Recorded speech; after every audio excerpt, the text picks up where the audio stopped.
Building on the video that shows you how to attack cover 3 with 4 verticals and just some simple hot routes, this video will go over the pesky cover 4 drop out of 3-4 odd. Easily the most popular zone coverage in Madden 20, and maybe rightfully so. It's pretty tough to attack if the user knows what they're doing. But with a few simple hot routable concepts, we'll get you much more confident when coming up against it. Again, we're going to base this out of 4 verticals in single back wide trips in the Buffalo Bills playbook, but you can adapt these concepts to almost any spread formation in the game. Of course, the next video will be on attacking cover 2, but until then, let's get started with cover 4 drop show 2, even though it's show 4 and trips 4 verticals. So if we look at cover 4 drop, so this is one of the few non-matching cover 4s in the game, what we see is essentially cover 3 in a way, right? The underneath is exactly like cover 3. You have 2 curl flat defenders, you have 2 hook curls, you have a couple of deep zones on the outside, but now, rather than having one defender cover the entire deep middle of the field, you have 2. So it makes it a little bit harder to attack the seams, but by and large, almost everything is the same. So everything that we went over in the cover 3 video will pretty much adapt seamlessly to this, except a few little things changed. Now, luckily, there's only 3 pass rushers here, so things get a little bit easier for us in terms of how long we can stay in the pocket. But, of course, like I was saying, things get a little bit trickier down the seam, in which case, we probably won't attack it as much as we do in cover 3. So, like with cover 3, it all is going to stem from these out routes. So just like cover 3, we can just smart route that out route, and we can throw that all day long until they start to adjust to defend that. Now what's nice about this, unlike cover 3, if they put in cloud flats, and we do the same thing where we have a seam from number 2 on the strong side and a deep out for number 1, that cloud flat in this case, I think just because of his alignment, will actually get preoccupied by that seam route from the number 2, and then you'll still be able to hit that out route over here. So in cover 3, you cannot do this. Like I showed you in the last video, he'll undercut that and probably pick it off. Now where you can't actually hit it is if they just simply shade over the top. So it's still a curl flat, but it's a shaded over the top curl flat. So what we're gonna do, we're gonna see this, and you'll see that he's gonna undercut this properly, and we can't really hit that. But luckily, it's gonna be the same really simple read that we do with cover 3. So what I was saying with cover 3 is that we're going to look at the number 2 wide receiver first. If the defender over him, so that outside linebacker there, if he abandons him right after the snap, we're just going to hit the seam. If he jams him, like he would with a cloud flat in this case, or a curl flat, then we're going to go ahead and hit the out route. So in this case, we're doing a shaded up curl flat.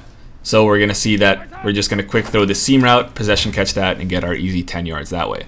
Now, as you saw, I really had to throw that quickly. So this is the benefit of running this under center. If you're running this out of shotgun, you have to wait a little bit, an extra split second or so for the ball to get to the quarterback and to be able to throw it. And by then, you might be a little bit too late. You might be throwing it at the safety in that point. So yeah, you really got to throw it quickly here. So almost right after you snap it, just go like that, possession catch that, get your 10 yards. So right away we see that the seam isn't as good of an option as it is for cover 3, but our out route is a better option here because now we can run it against stock curl flats and we can run it against cloud flats. So things are getting a little bit better and a little bit worse, but still fundamentally we're using the same things, just things get a little bit different. But luckily it's pretty easy to read if they're coming out in this cover 4 drop because just the alignment is pretty unique to this formation in this play. So, once you see this odd front with these 2 guys up here, the linebacker out here, it's pretty obvious that it's cover 4 drop. Other things, so again, if they are shading up, we're going to be hitting that seam route.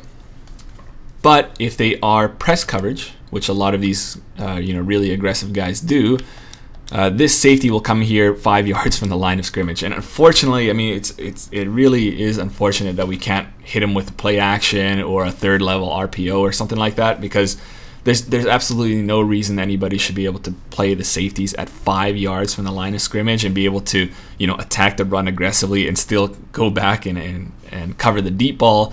Hopefully that's a thing for the next Madden, but for now it isn't. So if coming out here in hard flats or a shaded up curl flat, and my initial read that I was just telling you guys is that we're going to snap throw that seam route, well, there's just really it's much tighter. You can fit it in, sure, but you're going to need a good possession receiver. And then of course you're always going to watch out for if your user defender is over here. If he's starting to cheat out a little bit, then likely you're not going to want to throw that seam.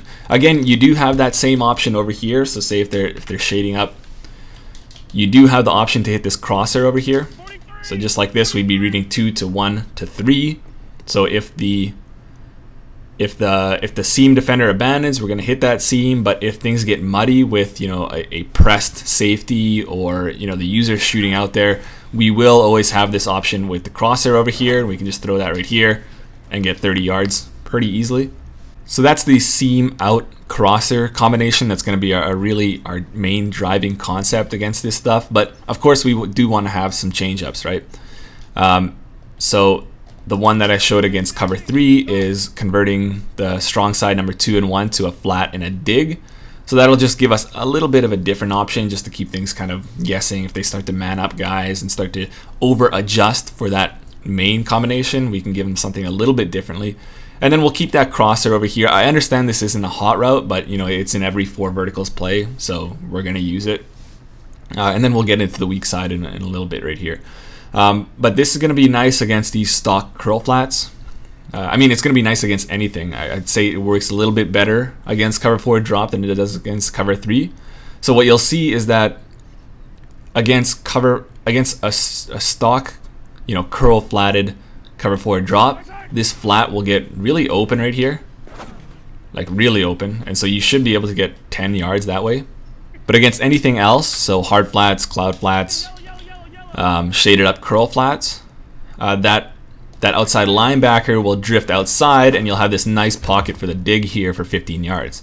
So that's a read that you can get used to if you run it a few times. Like if you run it a few times, it'll get obvious which one's going to get open, because against the just the stock curl flat, you'll see that the outside linebacker just hangs in the curl a little bit longer, and then you know that the flat will open up. If you want to make it a little bit easier for yourself, you can convert the flat to just a 5-yard out, and so then the read becomes very similar to that of the seam and out. So if he sticks with the vertical stem of number 2 for a little bit, you know that it's going to be a curl flat and that you can hit it to the outside. If he abandons immediately, it's something else and that you can hit that dig. So in this case, just stock, he hangs with him a little bit, so we know we can hit this out over here, and we can get 7 yards in this case, or 8. And then just a shaded up curl flat or cloud flat, you'll see that he abandons immediately, and we can hit this dig right here. I threw that a little bit early, so it was a bit too tight, but it was there. So quite a number of nice workable concepts on the strong side here. Now, on the weak side, things get a little bit better for us, mainly because the flat defender is a linebacker rather than a safety or defensive back. And so with that, we can do a number of things. Number 1 is that we can hit this out route pretty much against anything. Again, if you didn't watch the cover 3 video, I'm aligning the trips to the field every time. Just the spacing, I feel like, is the best in that case. But anyway, over here on the weak side with the number 1 solo side guy on an out route, you can do a 5-yard out, you can do a 10-yard out if you want. It should all work out nicely. So this is just against stock. A lot of room right there, easy 12 yards. Now what you wouldn't expect is that, say, against cloud flats or shaded up curl flats, it still gets open. And again, because of the alignment of the outside linebacker, and because he's a little bit slow and not so good in coverage, you can still squeeze that in right here for 12 yards. And then, like I was saying, you could do it with the 5-yard out as well. So if you need a key first down or whatever, you can do that even against hard flats. So right here, hard flatted outside linebacker, and I'm just doing a little 5-yard out. I'll show you that we can squeeze that in and get 6 yards. So that in itself might be annoying enough for your opponent to have to switch out of it and start getting to cover 2 or cover 3, which again, if we watch the last video and if we watch the next video, we're going to have a lot of nice options for. They might do something like press over here, but that doesn't really change anything. So it just delays the route a little bit, but we're still going to be able to hit that. So really, really annoying for them to deal with, and really powerful tool for you, just that simple weak side out. To defend that, they'll probably have to move this guy out manually if they want to stick in this coverage. But in that case, you can start to do some other things like just audible to a halfback dive, and you should get 1 fewer box defender to get that up the gut there. And like we showed you with cover 3, we can convert this to an empty set by just motioning out the running back, and we can do a number of things there. We can put him on a wheel route before the motion. We can put the number 1 there on a curl, and you essentially have a curl flat, but it works a little bit better than a curl flat. So this is a wheel curl combination. So this curl will always get open. So that was just against stock curl flats, but if we put cloud flats in, you know, things are just a little bit different in terms of how the flat plays it, but eventually the curl is always going to open up.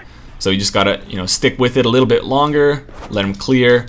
And then again, because there's such a weak pass rush, we have that time. You know, we could put the halfback on this halfback out, put him back in the slot right here. You can still put this guy in a curl. You can leave him on a vertical if you want. Like I showed you with cover 3, he gets open pretty nicely, just like that. Maybe we can turn that upfield. Same thing with the halfback in. He finds this nice sweet spot between the flat and between the weak side hook. Right here, you can throw that now, turn that upfield, close to 10 yards. And the whole point of this really is that we don't want the user or your opponent to be able to over rotate to the strong side. We don't want everything to be, you know, just running to those 3 wide receivers over there. We want to have some nice quick options to the left that really makes it annoying for them. And then if you have identified, it would be nice to see, you know, which hook your user's on. If he's over here, well, maybe you want to attack to the right. If he's over here, maybe you want to attack to the left. So that just makes your pre-snap reads that much easier. Again, we can do a number of other things. We can do this same thing over here. I mean, the out route gets open regardless. The seam right here is just another thing for them to worry about. Over here, we would hit the out route. If he abandons the seam, we hit the seam, you know, for that quick throw. And then not everything needs to be an outbreaking concept, right? We can put this guy on a crosser right here, and when everybody's abandoning to sync with the verticals, and you know, maybe the user is trying to, you know, guard the seam route over there, or he's trying to cover with the crosser, well, then you're going to have this little quick option over here, turn that upfield.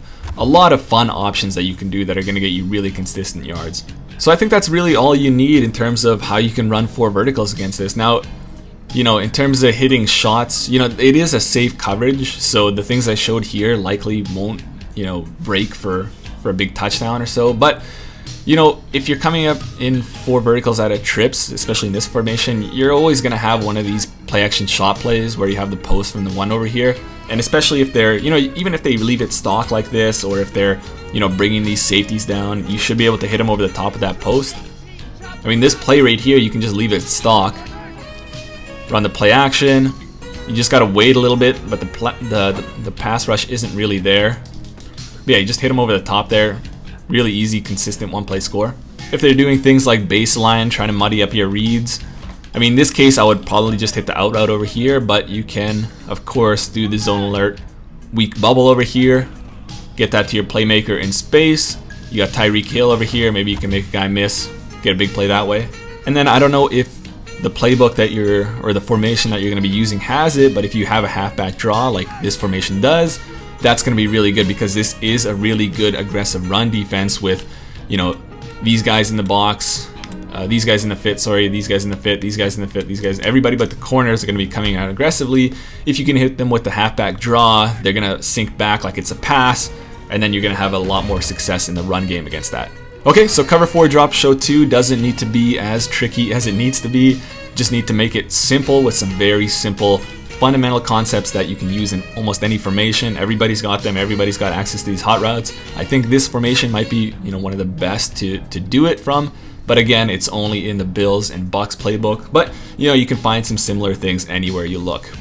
So if you're playing draft champs, well, now you got some tools. You know, whatever playbook you're dealt. Okay, so I hope you guys liked that one. Stay tuned for the cover 2 video. If you haven't seen the cover 3, I'd definitely go check that out. It's a little bit different, but you know, really beneficial when you're coming up against that. And otherwise, I hope you guys liked it, and we'll see you guys in the next one.